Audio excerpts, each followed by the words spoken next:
নমস্কার বন্ধুরা, আমার চ্যানেলে আপনাদের স্বাগত জানাই। আজকে আমি আপনাদের বানিয়ে দেখাবো আম পোড়া চিকেন। তার জন্য আমি একটা আমকে পুড়িয়ে নেব।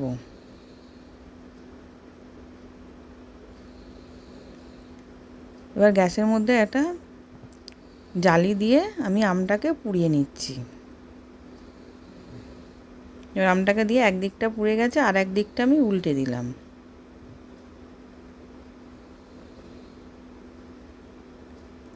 এবার দুদিকটাই হয়ে গেছে। এবার আমি নামিয়ে ঠান্ডা করে নেব আমটাকে। এবার আমটা ঠান্ডা হয়ে গেছে, এবার আমি আমটা ছাড়িয়ে নিচ্ছি।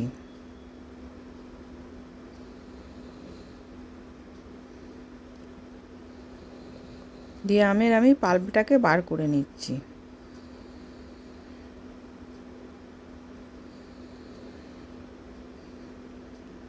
এবার ওই আমটা আমি চিকেনটার মধ্যে দিয়ে দিলাম। চিকেনটা আগে থেকে ধুয়ে রেখে দিয়েছিলাম, ওর মধ্যে আমটাকে দিয়ে দিলাম। এবার রসুন পেস্ট, আদা পেস্ট 1 চামচ করে দিলাম, কাঁচা লঙ্কা পেস্ট দিলাম, দিয়ে ওটাকে ভালো করে মাখিয়ে নেব।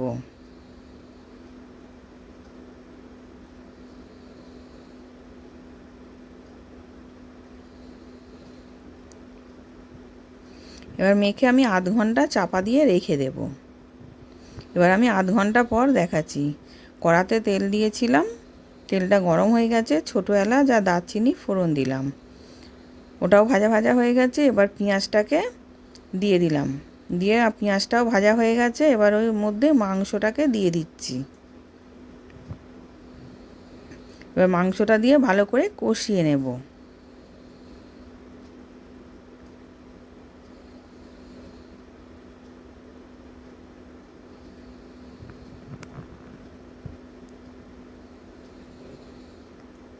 এবার মাংসটা কষানো হয়ে গেছে কিছুটা।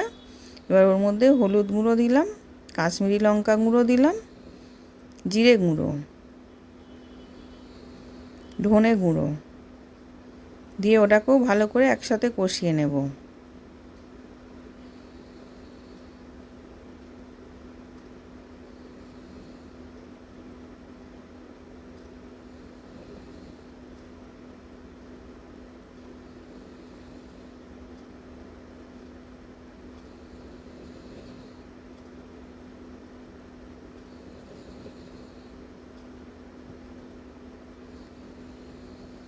যেহেতু আমটা টক বলে আমি 1 চামচ চিনি দিলাম, আর স্বাদ অনুযায়ী নুন দিলাম, দিয়ে ওটাকেও ভালো করে কষিয়ে নিচ্ছি।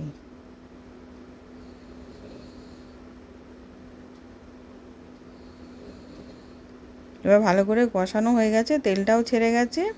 এবার আমি ওর মধ্যে অল্প জল দেবো, খুব বেশি জল দেব না, অল্প জল দিয়ে দেব, দিয়ে মাংসটাকে সেদ্ধ করে নেব।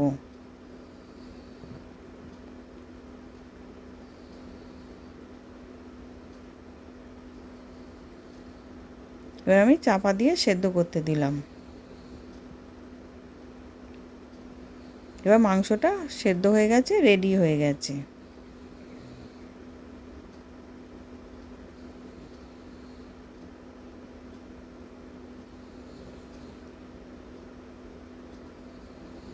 এবার রেডি হয়ে গেছে, আমি নামিয়ে নিয়েছি। নতুন নতুন রেসিপি দেখতে লাইক দিয়ে ফলো করে রাখো। আশা করছি ভিডিওটা ভালো লেগেছে। আমি হাজির হব আর এক নতুন রেসিপির সাথে।